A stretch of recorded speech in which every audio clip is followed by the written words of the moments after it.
Hi, and welcome to another episode of Hot Takes with me, the Silver Fox, and all is not well in that marriage of convenience. No, not that one, not the Murrell and Sturgeon one, the other one, the one between the SNP and the Greens. Fergus Ewing is basically slating the Greens, telling them that they're out of touch and they're wrong on oil policy, and that the party should never have got into bed with them. Of course, the language he used was a little bit flowery, and so in the Scottish Parliament he got remonstrated with, had an admonishment. But this was from his own sister, because of course the SNP, if nothing, it's very incestuous. So we'll have a look at this article to see what Fergus Ewing was saying, although strangely I do kind of agree with him, which is very unusual for anything from the SNP, but also to see what the repercussions may be. Probably very little, because it is the Greens after all. They don't have any idea about what they're doing. And on that note, there will be another video today about a big change of plan based on one of the other Green policies, the bottled deposit scheme, which of course has secretly been ditched, but they don't know it yet, so shh. Anyway, let's have a look at this Fergus Ewing thing. Here goes. Right, so SNP MSP Fergus Ewing berates the Greens as wine bar revolutionaries. A terrible indictment of their policies, I suppose, because they don't come up with anything sensible. They are actually drunk when making them, I think. And you see this picture, I will say, I do hope somebody makes full advantage of this picture. Never ever stand in front of anything that can be chroma keyed, because you can be lifted and put anywhere on that. So, yeah, and they are a strange pair, aren't they? And the Greens don't, of course, have the ability to make a choice. They can't choose one leader, so they choose two. So it's a very weird system that they have, because nobody has authority there. Anyway, unless actually, I tell you what, it's like Jimmy Somerville when he was singing "Don't Leave Me This Way," and there was a very tall woman who had a very deep voice.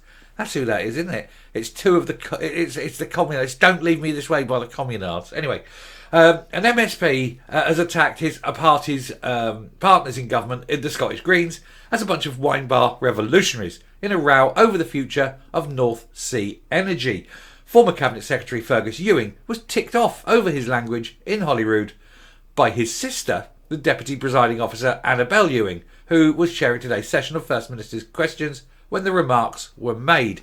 Yeah, it is. It's all very close, isn't it? Everybody's married to somebody. You're getting partnerships between husband and wife, which they're saying is a wrong thing after the Sturgeon Murrell. But then he appoints a Minister for Independence and employs that man's wife in a very senior position as well. So, it's they talk the talk, but they just cannot walk the walk. They can't help themselves, of course. It's all inbred. I mean, the whole party is inbred. Anyway. The long-serving SNP MSP has called on Humza Yousaf to support the continued extraction of gas from the North Sea instead of relying on more imports from other countries, including the United States and Norway. Well, of course, you need to keep it going, because if you stop extracting, you actually lose the field. So it can only last as long as you are extracting, which is number one. Also, it's very good gas. It's very close. There's no transport costs.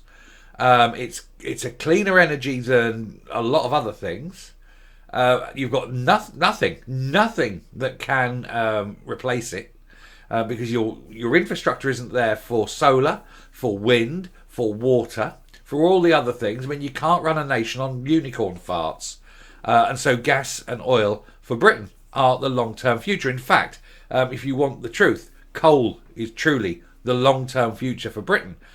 If coal was extracted today at the same rate as 1975, and I use the 1975 figure because that was the year that the most coal ever was taken out of the ground in any year.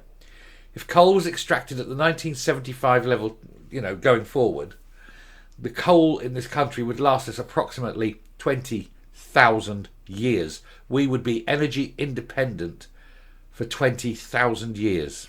But no, of course, no government has the balls to do that, except, of course, the Chinese, the Poles, and the Americans, and Australia.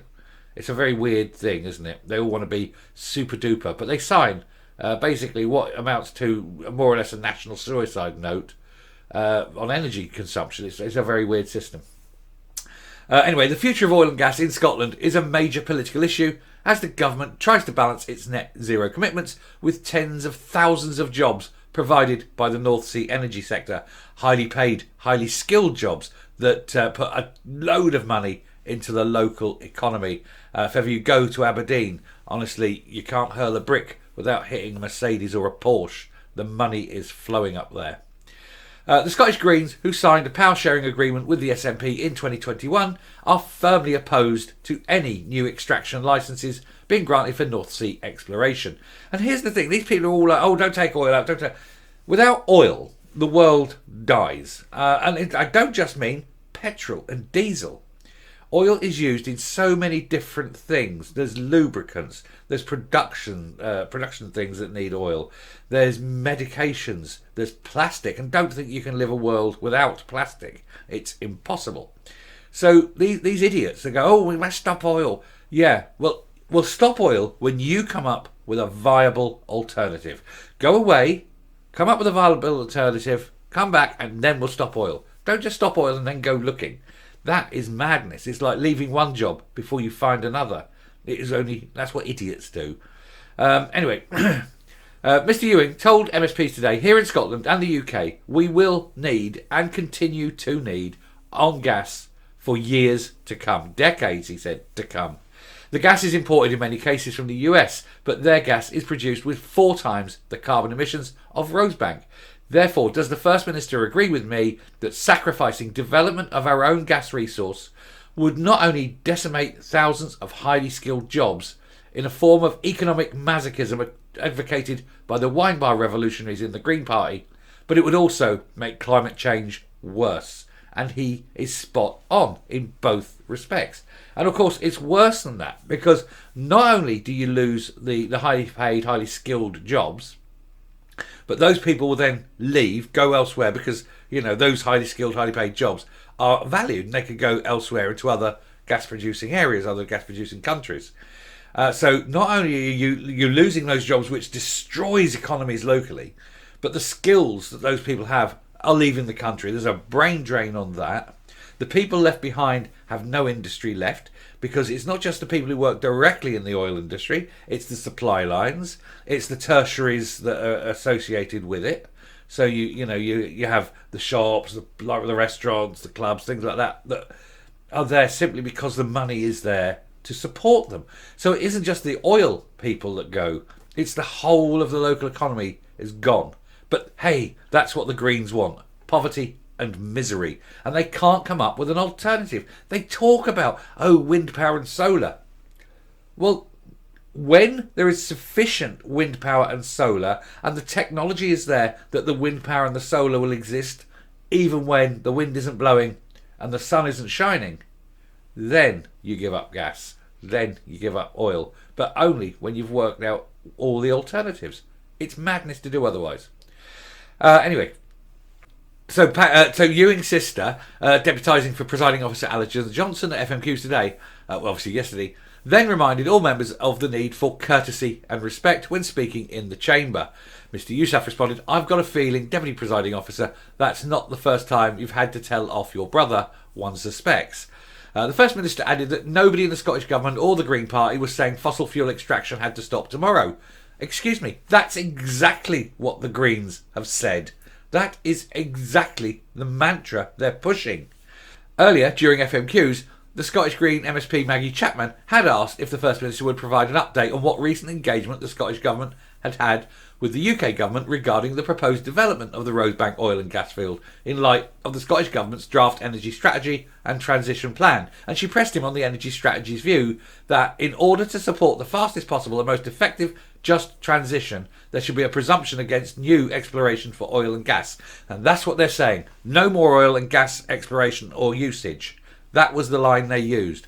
Now, that's fine. Tell you what, Scotland, you give up those fields, right? Get the SNP to voluntarily give up the gas fields there. But Britain won't, because that oil and gas is a strategic resource for the whole of Britain. And all that'll happen then is you go down, you build the pipeline, you come down, and then somewhere up near in Northumbria, somebody will build an extraction plant, and all the stuff, all the infrastructure that they've got in Aberdeen will just move south. It'll cost billions to build the pipelines, but once it's done, it's done. This is madness. These people are bonkers. And it seems to be that they're setting out to utterly destroy the economy of Scotland, and especially the Aberdeen, Peterhead area, where all these jobs are residing. It is madness. But then you don't expect anything better from the SNP. Anyway, I'll round up and come up. I mean, bad as the SNP are, and boy are they bad, this marriage they have with the Greens has shown them up to be utter fools. Nothing the Greens have ever said makes sense. Nothing they do or say does anything to improve the lives of people. Every proposal they have makes people's lives worse.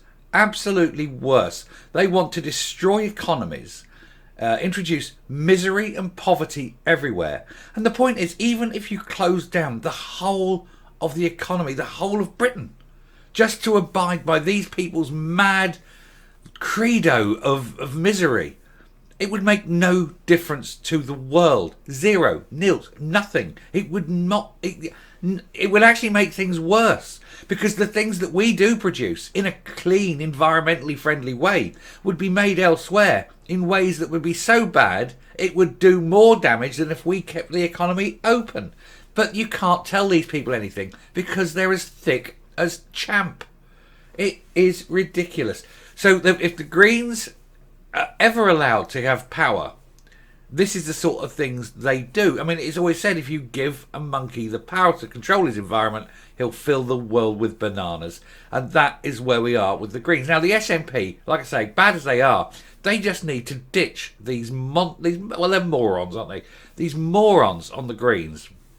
And if Humza Yousaf had balls, he would have done so already. He could turn around tomorrow and simply say, right, I'm abandoning the gender bill, I'm abandoning the bottle deposit scheme.